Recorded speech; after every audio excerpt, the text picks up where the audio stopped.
FC ബാഴ്സലോണയെ സംബന്ധിച്ച് ഇത് വളരെ നല്ലൊരു കാര്യമാണ്.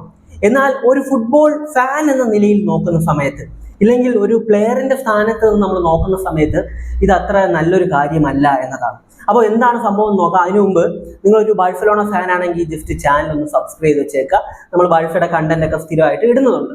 അപ്പോൾ സംഭവം എന്താണെന്ന് വെച്ച് കഴിഞ്ഞാൽ, ബാഴ്സലോണയെ സംബന്ധിച്ച് വരുന്ന സമ്മറിൽ അവർക്ക് 2 ലക്ഷ്യങ്ങളാണ് പ്രധാനമായിട്ടുള്ളത്. 2 പൊസിഷനിലേക്കാണ് പ്രധാനമായിട്ടും ബാഴ്സലോണ താരങ്ങൾ എടുക്കാൻ പോകുന്നത്. ഒന്ന് സെന്റർ ഫോർവേഡ് ആണ്. നമ്മൾ ആരൊക്കെ സെന്റർ ഫോർവേഡ് വരുമെന്ന് ഇതിന് മുമ്പ് തന്നെ സംസാരിച്ചിട്ടുള്ളതാണ്. ഇനിയും അപ്ഡേറ്റ് വരുന്നതിനനുസരിച്ച് അതിനെക്കുറിച്ചുള്ള വീഡിയോസ് ചെയ്യും. പിന്നീടുള്ളത് സെന്റർ ബാക്ക് ആണ്. അതിനെക്കുറിച്ച് നമ്മൾ വീഡിയോസ് ചെയ്തിട്ടുണ്ട്. അപ്പോൾ അതിനെക്കുറിച്ചും നമ്മൾ കുറേ സംസാരിച്ചിട്ടുണ്ട്, കുറേ പ്ലേയേഴ്സിന്റെ പേരൊക്കെ പറഞ്ഞിട്ടുണ്ട്. അപ്പോൾ അതിൽ ഏറ്റവും പ്രമുഖനായ പ്ലെയറാണ് അലജാൻഡ്രോ ബസ്റ്റോണി. ആളൊരു ഇറ്റലിക്കാരനാണ്. വളരെ മികച്ച സെന്റർ ബാക്ക് ആണ്. ടോപ്പ് ക്ലാസ് പ്ലെയർ ആണ്. ഇപ്പൊ കളിക്കുന്നത് ഇന്റർ മിലാനിലാണ്, ഇറ്റലിയിൽ. അപ്പോൾ ആള് ഇന്റർ മിലാന് വേണ്ടി വളരെ മികച്ച രീതിയിൽ കളിച്ചുകൊണ്ടിരിക്കുന്നു. ഈ ഒരു റൂമർ കറക്റ്റ് ആയിട്ട് വരാൻ തുടങ്ങുന്നത് കഴിഞ്ഞ സമ്മറിലാണ്. കഴിഞ്ഞ സമ്മറിൽ നമ്മളറിയാം, കഴിഞ്ഞ സീസണിൽ നോക്കുന്ന സമയത്ത് ബാഴ്സലോണ ഇന്റർ മിലാനും ആയിട്ടായിരുന്നു സെമി ഫൈനലിൽ കളിച്ചിട്ടുണ്ടായിരുന്നത് ചാമ്പ്യൻസ് ലീഗിൽ. ബാഴ്സലോണ പുറത്തായെങ്കിൽ പോലും ആ ഒരു മാച്ച് 2 ടീമിനെ സംബന്ധിച്ച്, അതായത് ബാഴ്സയെ സംബന്ധിച്ചും ഇന്റർ മിലാനെ സംബന്ധിച്ചും അവർ ഒരു സൗഹൃദം പോലെയായിരുന്നു സത്യം പറഞ്ഞു കഴിഞ്ഞാൽ എനിക്ക് ഫീൽ ആയത്. ഒരു വാശിയോടെ അവർ പോരാടിയെങ്കിൽ പോലും മത്സരം തീരുന്ന സമയത്ത് അടിവെച്ചിട്ടൊക്കെ അങ്ങനെയൊന്നുമല്ല, വളരെ കാമായിട്ടായിരുന്നു 2 ടീമും പോയിട്ടുണ്ടായിരുന്നത്. അപ്പോൾ പ്രസ് കോൺഫറൻസിലൊക്കെ ഈ ഒരു ഇന്റർ മിലാന്റെ താരങ്ങൾ ലാമിൻ യമാലാണ് ലോകത്തെ ഏറ്റവും മികച്ച താരം എന്നടക്കം പല കാര്യങ്ങളും സംസാരിച്ചിട്ടുണ്ടായിരുന്നു. ബാഴ്സലോണയെ കുറിച്ചൊക്കെ സംസാരിച്ചിട്ടുണ്ടായിരുന്നു. അപ്പോൾ അന്ന് മുതൽ തന്നെ കേട്ടുവരുന്ന ഒരു റൂമറാണ് അലജാൻഡ്രോ ബസ്റ്റോണി എന്ന പേര്. എന്നാൽ കഴിഞ്ഞ സമ്മറിൽ ബാഴ്സലോണ അതിനുവേണ്ടി ശ്രമിച്ചതേയില്ല. കാരണം ബാഴ്സയെ സംബന്ധിച്ച് ഫിനാൻഷ്യൽ ഇഷ്യൂസ് ഉണ്ട്. അത് മാത്രമല്ല, ടീം അത്യാവശ്യം നല്ല ലെവലിലാണ് നിൽക്കുന്നത്. ബാഴ്സയ്ക്ക് വേണ്ടത് ഒരു വിങ്ങറിനെ ആയിരുന്നു. അപ്പോൾ അവർ ആ ഒരു നിക്കോ വില്യംസിന്റെ പുറകെ ഇങ്ങനെ പൊയ്ക്കൊണ്ടേയിരിക്കുമായിരുന്നു. പക്ഷെ അവസാനം സമ്മർ ട്രാൻസ്ഫർ വിൻഡോ അവസാനിക്കുന്ന സമയത്തായിരുന്നു ബാഴ്സലോണയുടെ സെന്റർ ബാക്കിൽ വളരെ മികച്ച രീതിയിൽ കളിച്ചിരുന്ന മാർട്ടിനസ് ടീം വിട്ട് പോയത്. അപ്പോൾ അങ്ങനെ പോയതോടുകൂടിയാണ് യഥാർത്ഥത്തിൽ ബാഴ്സയ്ക്ക് ഒരു സെന്റർ ബാക്കിനെ വേണം എന്ന രീതിയിലേക്ക് കാര്യങ്ങൾ എത്തിയത്. അടുത്ത സമ്മറിൽ ബാഴ്സ എന്തായാലും ഒരു സെന്റർ ബാക്കിനെ സൈൻ ചെയ്യും എന്നാണ് പറയപ്പെടുന്നത്. അപ്പോൾ അതിൽ ഏറ്റവും പ്രമുഖനായിട്ടുള്ള പേരാണ്, ഏറ്റവും കൂടുതൽ പറയപ്പെടുന്ന പേരാണ് അലജാൻഡ്രോ ബസ്റ്റോണി. അലജാൻഡ്രോ ബസ്റ്റോണിയെ കുറിച്ചൊക്കെ നമ്മൾ ഇതിനു മുമ്പ് വീഡിയോ ചെയ്തിട്ടുണ്ട്. ഫെബ്രീസിയോ റൊമാനോ ഒരു റിപ്പോർട്ട് നൽകിയിട്ടുണ്ടായിരുന്നു. 50 മില്യൺ, അതാണ് ബാഴ്സയുടെ ഒരു ഫൈനൽ ടാർഗറ്റ്. അതിനകത്ത് താരത്തെ കിട്ടണം എന്നതാണ്. പക്ഷെ ഇന്റർ മിലാനെ സംബന്ധിച്ച് 60 മില്യൺ ആണ് അവർ വെച്ചിട്ടുള്ളൊരു എമൗണ്ട്. ഇനി നമ്മൾ ബസ്റ്റോണിയുടെ കാര്യത്തിലേക്ക് വരുമ്പോൾ, ബസ്റ്റോണിക്ക് ഇന്റർ മിലാൻ വിട്ടുപോകാനോളം താല്പര്യമൊന്നുമില്ല. ബാഴ്സയുടെ റൂമറിനെ കുറിച്ച് കേട്ട സമയത്ത് ബസ്റ്റോണി പറഞ്ഞിരുന്ന കാര്യം ഉണ്ടായിരുന്നു, ബാഴ്സ ഒരു നൈസ് ക്ലബ്ബാണ്. രണ്ടാമത്തെ കാര്യം, എൻ്റെ കാര്യങ്ങൾ ഞാൻ എല്ലാം പ്രോപ്പറായിട്ട് ചെയ്യുന്നത് കൊണ്ടാണ് വലിയ വലിയ ടീമുകൾ എനിക്ക് അപ്രോച്ചുമായിട്ട് വരുന്നത്. ഇതുപോലത്തെ റൂമറൊക്കെ വരാനുള്ള കാരണം, അപ്പോൾ ഇതുപോലത്തെ റൂമർ വരുന്നതിന് അർത്ഥം ഞാൻ നന്നായിട്ട് കളിക്കുന്നു എന്നതാണ്. ഇതായിരുന്നു അന്ന് ബസ്റ്റോണി പറഞ്ഞിരുന്നത്. പിന്നെ ഞാൻ ഇന്റർ മിലാനിൽ ഹാപ്പിയാണ്, ഞാൻ ഇവിടെ തുടരാൻ ആഗ്രഹിക്കുന്നു എന്നുകൂടി ബസ്റ്റോണി പറഞ്ഞിട്ടുണ്ടായിരുന്നു. എന്നാൽ ഇപ്പോൾ കാര്യങ്ങൾ അങ്ങനെ അല്ല എന്നതാണ്. കാരണം എന്താണെന്ന് വെച്ച് കഴിഞ്ഞാൽ, ഈ ഇടയ്ക്കായിരുന്നു ഇറ്റലി ഒരു മാച്ച് കളിച്ചിട്ടുണ്ടായിരുന്നത്. അതായത് വേൾഡ് കപ്പ് ക്വാളിഫയർ അവസാന മത്സരമായിരുന്നു.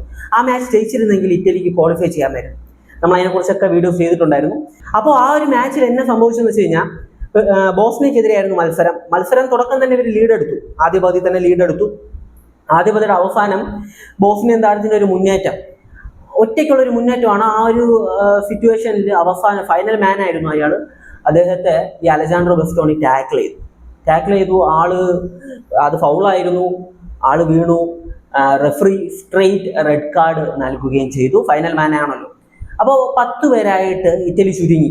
10 പേരായിട്ട് ചുരുങ്ങിയ ഇറ്റലി 11 പേരായിട്ടുള്ള നന്നായിട്ട് കളിക്കുന്ന ബോസ്നിയക്കെതിരെ കളിച്ചു. ആ മത്സരം പിന്നീട് സെക്കൻഡ് ഹാഫ് ഫുള്ളായിട്ട് 10 പേരെ വെച്ച് കളിച്ച ഇറ്റലി ഒരു ഗോൾ കൂടെ കൺസീഡ് ചെയ്ത് 1-1 സമനിലയായി.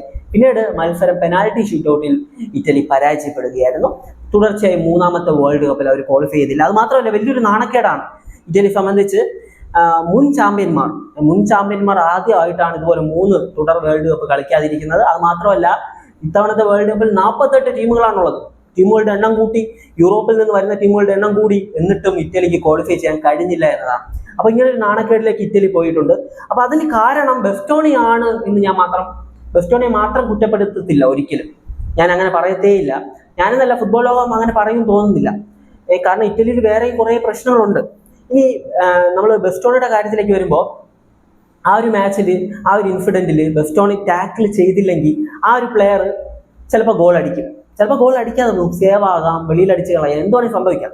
ഇനി സേവ് ആകുകയോ ഇല്ലെങ്കിൽ വെളിയിൽ പോവുകയോ ചെയ്തു കഴിഞ്ഞാൽ ഒന്നും പ്രശ്നമൊന്നുമില്ല. ഗോൾ ആയി കഴിഞ്ഞാൽ 1-1 സമനിലയാകും. സെക്കൻഡ് ഹാഫ് മൊത്തം 11 vs 11, 11 പേർക്കെതിരെ 11 പേരെ വെച്ച് ഇറ്റലി കളിക്കാൻ പറ്റും. അതൊരു നല്ല കാര്യമാണല്ലോ. 10 പേരെ വെച്ച് കളിക്കുന്നതിനെക്കാട്ടിലും 11 പേരെ വെച്ച് കളിച്ചു കഴിഞ്ഞാൽ കുറച്ചുകൂടെ നല്ലൊരു റിസൾട്ട് ഉണ്ടാക്കാൻ പറ്റുമായിരുന്നു. പക്ഷേ അങ്ങനെയുള്ളൊരു ഓപ്പർച്യൂണിറ്റി ആണ് ഈ അലജാൻഡ്രോ ബെസ്റ്റോണി നഷ്ടപ്പെടുത്തിയത്. അപ്പോൾ അത് സ്വാഭാവികമായിട്ട് ആരാധകർക്കിടയിൽ ഒരു വലിയ രീതിയിലുള്ള ഒരു രോഷം ഉണ്ടാകാനുള്ള സാധ്യതയുണ്ട്. അത് മാത്രമല്ല, ആൾ കളിക്കുന്നത് ഇന്റർ മിലാനിലാണ്. AC മിലാൻ വലിയൊരു ഫാൻസ് ഉള്ള ടീമാണ് ഇറ്റലിയിൽ. അപ്പോൾ അവരുടെ ഒരു വലിയ രീതിയിലുള്ള ഫാൻസ് ഉണ്ടല്ലോ, അത് ഓട്ടോമാറ്റിക്കായിട്ട് ഈ ഒരു താരത്തിനെതിരെ സംസാരിക്കുന്നതിൽ ഒരു സംശയം വേണ്ട. അപ്പോൾ അങ്ങനെയുള്ള ടോക്കുകളും കാര്യങ്ങളൊക്കെ വന്നിട്ടുണ്ട്. ഇറ്റലിയിൽ ആൾക്കെതിരെ ഒരു നെഗറ്റീവ് ആയിട്ടുള്ള ഒരു ഇമ്പാക്റ്റ് ആരാധകരുടെ ഇടയിൽ ഉണ്ട് എന്നതാണ്. എനിക്ക് ഈ ഒരു വാർത്ത കേട്ട സമയത്ത് ആദ്യം ഓർമ്മ വന്നത് ഒരു കൊളംബിയൻ പ്ലെയർ ടാക്കിൾ ചെയ്തിട്ട് അവസാനം അത് സെൽഫ് ഗോൾ ആകും. അവസാനം ലാസ്റ്റ് ഒരു ടാക്ലിംഗ് ടൈപ്പ് ഒരു സേവ് നടത്തിയതാണ്, സെൽഫ് ഗോൾ ആകും. അതിനുശേഷം ആളെ വെടിവെച്ച് കൊന്ന ഒരു ഇൻസിഡന്റ് ഉണ്ട് അല്ലെ, ആള് മരണപ്പെട്ടു പോയ ഒരു ഇൻസിഡന്റ്. ഫുട്ബോൾ ലോകത്തിന് ഇപ്പോഴും ദുഃഖമായിട്ട് നിൽക്കുന്ന ഒരു ഇൻസിഡന്റ്. അതാണ് എനിക്ക് ആദ്യം ഓർമ്മ വന്നത്. ഫുട്ബോളിൽ ഇതുപോലത്തെ സംഭവം എല്ലാം കോമൺ ആയിട്ട് നടക്കുന്നതാണ് എന്ന് വെച്ചിട്ട് ഈ രീതിയിലേക്ക് ആരാധകർ ഇത് എടുത്തു കഴിഞ്ഞാൽ, എനിക്കറിയാം ഫുട്ബോൾ എന്ന് പറയുന്നത് എല്ലാവർക്കും ഒരു ഇമോഷനാണ്. ഇറ്റാലിയൻ ഫാൻസിനെ സംബന്ധിച്ച് അവരുടെ ലെഗസി 4 വേൾഡ് കപ്പ് നേടിയ ടീമാണ്. അവരിങ്ങനെ തകർന്നടിയുമ്പോൾ അവർക്ക് വലിയ രീതിയിൽ ദുഃഖമൊക്കെ വരും. പക്ഷെ അത് പ്ലേയേഴ്സിന് നേർക്കല്ല കാണിക്കേണ്ടത് എന്നതാണ്. പ്ലേയേഴ്സിന് നേരെയല്ല അത് കാണിക്കേണ്ടത് എന്നതാണ്. കഴിഞ്ഞ മത്സരം റോമയ്ക്കെതിരെ അവർ ഇന്റർ മിലാൻ കളിച്ച മത്സരം 5-2 ഇന്റർ മിലാൻ ജയിച്ചു. ഈ മത്സരം ഞാൻ കണ്ടിരുന്നു. ഈ മത്സരത്തിൽ വളരെ പുവർ പെർഫോമൻസ് ആയിരുന്നു ബെസ്റ്റോണിയുടെ ഭാഗത്ത് നിന്ന് കണ്ടത്. ആളെ സെക്കൻഡ് ഹാഫ് തുടങ്ങി ഒരു 55 മിനിറ്റ് എങ്ങാണ്ടായപ്പോൾ സബ്സ്റ്റിറ്റ്യൂട്ട് ചെയ്തിരുന്നു.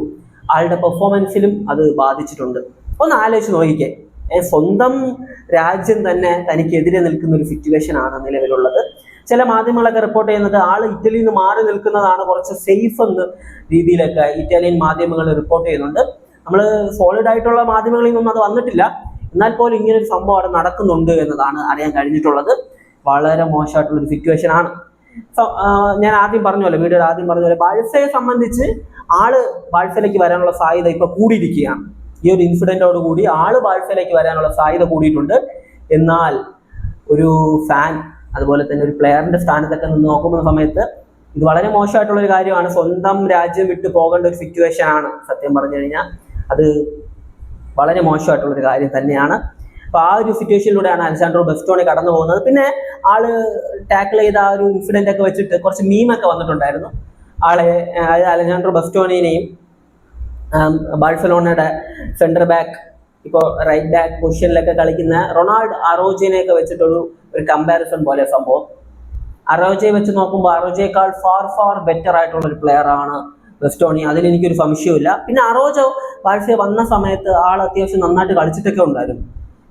വിനീഷ്യസ് ജൂനിയറിനൊക്കെ പൂട്ടിയതൊക്കെ ഉണ്ടായിരുന്നു. കുറേ മാച്ചിൽ നമ്മൾ കണ്ടിട്ടുള്ളതാണ്. പിന്നെ ഫുട്ബോൾ എന്ന് പറയുമ്പോൾ ഇങ്ങനെ മിസ്റ്റേക്ക് ഒക്കെ വരും. അതൊക്കെ ഒരു കോമൺ ആയിട്ടുള്ള ഒരു കാര്യമാണ്. അതൊക്കെ ആ ഒരു സ്പിരിറ്റിൽ എടുക്കുക എന്നതാണ്. പക്ഷേ ഈ ഒരു അലജാൻഡ്രോ ബെസ്റ്റോണിയുടെ ഈ ഒരു ഇൻസിഡന്റ് വളരെ മോശമായിട്ടുള്ള ഒരു ഇൻസിഡന്റ് ആയിട്ടാണ് എനിക്ക് ഫീൽ ആകുന്നത്. അപ്പോൾ എനിക്കിത് പറയാൻ തോന്നി, അതുകൊണ്ട് ഞാൻ ഇതിനെക്കുറിച്ചൊരു വീഡിയോ ചെയ്തിട്ടുണ്ട്. അപ്പോൾ നിങ്ങൾക്ക് നിങ്ങളുടെ ഒപ്പീനിയൻ പറയാം.